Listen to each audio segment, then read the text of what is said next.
মাথাভাঙায় শুরু অন্নপূর্ণা ভান্ডারের ফর্ম বিতরণ। মিউনিসিপ্যালিটি অফিসে উপচে পড়ল মহিলাদের ভিড়।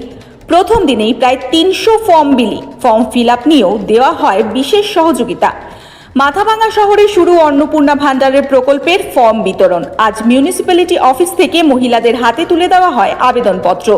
সকাল থেকেই ফর্ম নেওয়ার জন্য বহু মহিলার ভিড় দেখা যায় অফিস চত্বরে। অনেকেই লাইনে দাঁড়িয়ে ফর্ম সংগ্রহ করেন এবং কিভাবে সঠিকভাবে ফর্ম ফিল আপ করতে হবে সেই বিষয়েও সহযোগিতা করা হয়। মায়েদের মধ্যে ছিল ব্যাপক উৎসাহ ও আগ্রহ। প্রশাসন সূত্রে জানা গিয়েছে, প্রথম দিনেই প্রায় ৩০০টি ফর্ম বিলি করা হয়েছে। আগে যেখানে লক্ষ্মীর ভান্ডার প্রকল্পে মহিলারা ১৫০০ টাকা পর্যন্ত আর্থিক সহায়তা পেতেন, সেখানে অন্নপূর্ণা ভান্ডারে ৩০০০ টাকা করে পাওয়ার ঘোষণায় সাধারণ মানুষের মধ্যে খুশির আবহ তৈরি হয়েছে। নগর মাথাভাঙ্গা ১১ নম্বর ওয়ার্ডে বাড়ি। অন্নপূর্ণা ফর্মের জন্য এখানে দাঁড়িয়ে আছি লাইনে। আমাদের এখান থেকে ফর্ম বিতরণ হচ্ছে, আর বেনিফিশিয়ারির নাম, অ্যাড্রেস, ফোন নাম্বার নিয়ে ফর্ম বিতরণ করছে। অন্নপূর্ণা ভান্ডারের ফর্ম ফিল আপ তো এইচডিবি হয়েছে, আমরা এখান থেকে ফর্ম দিচ্ছি।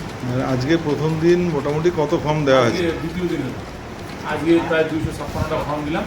কালকে গতকালকে ৫৫০ মতো ফর্ম দিলাম। এইচডিবি থেকে কিছু ফর্ম গেছে, ভাস্কর দা ওখানে এসেছিল, কাপড় ডিমান্ড ছিল, এবারে কিছু ফর্ম আমার ওখানে ২৫০, ৩০০, ৪০০ ফর্ম ওখানে যে দিয়ে আসছি। হ্যাঁ, আমরা বিক্রি করছি। আর এখান থেকে আর কিছু ফর্ম সকাল থেকে আমরা ১০টার থেকে আছি এখন। আমরা মাথাভাঙা পৌরসভা থেকে অন্নপূর্ণা ভান্ডারের ফর্ম বিক্রি করছি।